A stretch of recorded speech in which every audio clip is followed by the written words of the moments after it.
Hi everyone, thank you for watching Study Time with Ananya. So today in this video, we are going to learn class 12 English Vistas chapter 3 Journey to the End of the Earth. So ये जो chapter है इसको start करने से पहले मैं आपको बता दूं कि ये जो चैप्टर है ये कोई स्टोरी नहीं है, बल्कि ये तिशानी जोशी ये अपना एक रियल लाइफ अकाउंट नरेट कर रही है। ये एक जर्नी है जो वो हमें अपने चैप्टर में बताना चाहती हैं।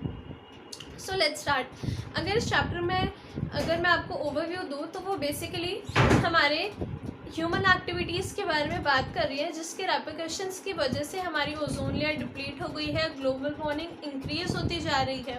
ओके, बेसिकली वो ये बताती हैं। और अगर वो ये भी इस चैप्टर में ये भी लिखती हैं वो कि अगर किसी को हमारे प्लानट के बारे में जानना है, अगर उसकी प्लैनेट की पास्ट, प्रेजेंट और फ्यूचर अगर कोई जानना चाहते हैं तो Antarctica is the best place to visit. Okay, so let's start.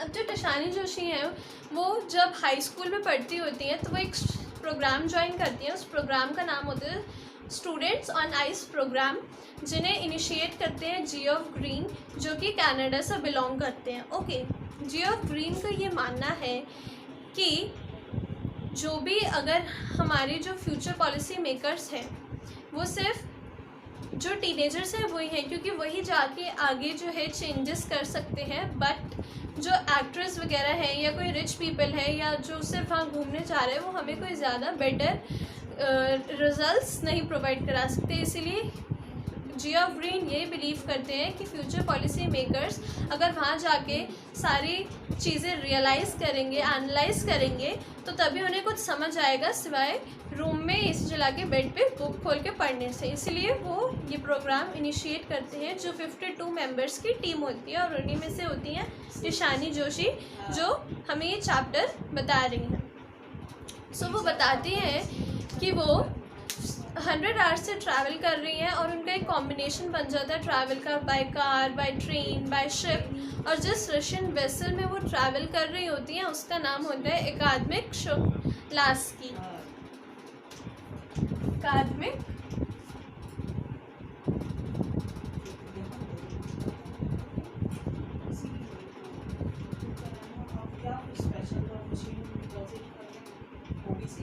अकादमिक शोलास्की, जिसमें वो ट्रैवल कर रही होती है। ये एक रशियन वेसल होता है। सो अगर मैं इस चैप्टर पे बोलूँ, इस चैप्टर में नहीं, मैं आपसे एक जनरल क्वेश्चन पुट कर रही हूँ कि अगर मैं आपको बोलूँ बहुत साल पहले जैसे आज हमारा ग्लोब दिखता है वो पहले वैसा नहीं था, क्या आप मान लोगे? Well, it's true. जैसा आज ग्लोब दिखता है 650 मिलियन ईयर्स एगो वैसा बिल्कुल नहीं था। पहले क्या होता था, सिर्फ पैंजिया हुआ करता था और जिसके दो पार्ट्स थे, गोंडवाना लैंड और लॉरेशिया लैंड। ओके, पैंजिया के दो पार्ट्स थे। मैं आपको लिख के भी डिस्क्राइब कर देती हूँ एक बार अच्छे से। पहले क्या हुआ करता था, सिर्फ पैंजिया, और जिसके 2 पार्ट्स हुआ करते थे, जैसे कि गोंडवाना लैंड और लॉरेशिया लैंड। सो जैसे जैसे इस टाइम पे ह्यूमन बींग्स तो थे नहीं, सबसे पहले डायनासोर्स आए, फिर मैमल्स, फिर ये सब जैसे जैसे ग्रोथ होने लगी तो इनको शिफ्ट होना पड़ा कंट्रीज़ पे। सो ये धीरे धीरे जो है कंट्रीज़ बनने लगी और हमारा ग्लोब बनना स्टार्ट हुआ। सो लॉरेशिया में क्या चला गया, जैसे कि इजिप्ट, अफ्रीका, ये सब आ गए लॉरेशिया में, और गोंडवाना एशिया। ओके, सो इसे हम कॉन्टिनेंटल ड्रिफ्ट से समझ सकते हैं। Continental drift.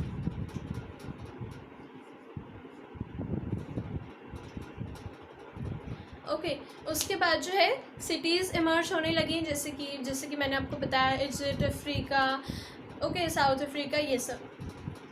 अब जब इतनी ज़्यादा लार्ज पॉपुलेशन हो गई है, बट जो रिसोर्सेज है वो लिमिटेड हैं, उसकी वजह से हम काफ़ी चीज़ें जो है बहुत ही हार्मफुल गलत तरीके से यूज़ कर रहे हैं। उन रिसोर्सेज को काफ़ी डिस्ट्रॉय करना चाहते हैं इतनी वाइड पॉपुलेशन की वजह से, जिसकी वजह से सिर्फ वो हमें हार्म नहीं बल्कि हमारे पूरे प्लानट को हार्म करती हैं। और उसकी वजह से हमारा प्लानट जो है वो काफ़ी बदलता जा रहा है, उसमें काफ़ी चेंजेस आ गए हैं। जैसे कि एक तिशानी जोशी बताती हैं एमिशन ऑफ हार्मफुल गैसेस की वजह से जो है और बर्निंग ऑफ फॉसिल फ्यूल्स की वजह से, इन दोनों की वजह से ही ग्लोबल वार्मिंग बहुत ज़्यादा होने लगी है और जो हमारी ओजोन लेयर है वो काफ़ी ज़्यादा डिप्लीट भी होने लगी है, क्योंकि हार्मफुल गैसेस इतनी ज़्यादा हो गई हैं हमारे इन्वायरमेंट में, इसलिए ओजोन लेयर डिप्लीट होने लगी है। ओके, अब जैसा कि जियोफ ग्रीन कहते हैं कि उन्हें बिल्कुल पसंद नहीं है कि कोई और सिटीज़न या कोई पर्सन जो कि टीनेजर ना हो और वो ये सब जाके वहाँ पे कोई एक्सपीरियंस करे और हमें कोई रिज़ल्ट दे। अगर वो हमें कोई एक्सपीरियंस या रिज़ल्ट देगा तो वो दे नहीं पाएगा, क्योंकि वो हमारे इन्वायरमेंट में ज़्यादा चेंजेस नहीं कर पाएगा।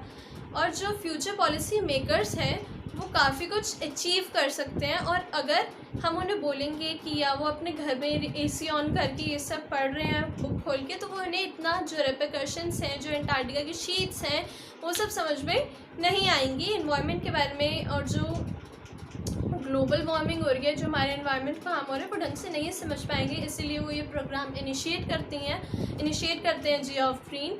और तिशानी जोशी ये भी कहती हैं कि अगर हमारे अर्थ को जानना है हमें, तो हम Antarctica is the best place to visit to know about our planet. Okay, और जो ये एंटार्क्टिका की शीट्स हैं वो ये भी कहते हैं कि इसके कितनी नीचे कितने सारे फॉसिल्स जो हैं वो दब चुके हैं, कुछ डायनासोर्स होंगे, कुछ मैमल्स होंगे, just like flora and fauna.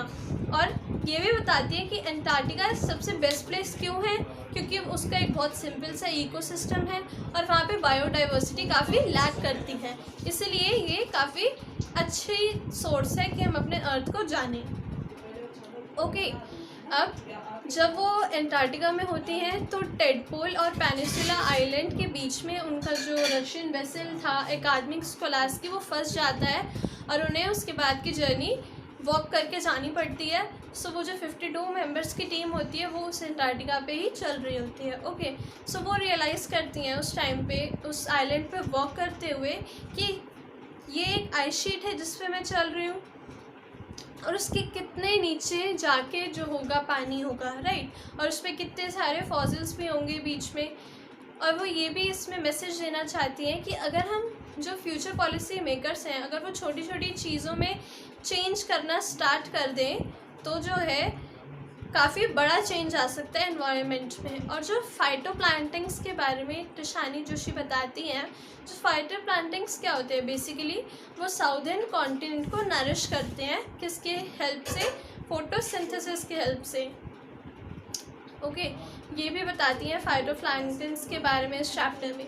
सो ये चैप्टर इतना ही था। तिशानी जोशी अपनी जर्नी डिस्क्राइब करती हैं और बताती हैं कैसे कि हार्मफुल गैसेस की वजह से हमारी ओजोन लेयर डिप्लीट होती जा रही है, हार्मफुल गैसेस काफ़ी बढ़ती जा रही हैं, ग्लोबल वार्मिंग हो रही है और डिफॉरेस्टेशन की वजह से ये सब हो रहा है।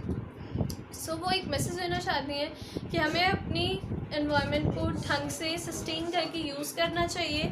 सो इस चैप्टर में यही था। और अगर आपको ये वीडियो पसंद आई हो तो प्लीज़ मुझे कमेंट सेक्शन में ज़रूर बताएं कि आपको वीडियो कैसी लगी, और इसे प्लीज़ लाइक करना ना भूलें, शेयर करें, and do subscribe study time with Ananya, and don't forget to press the bell icon.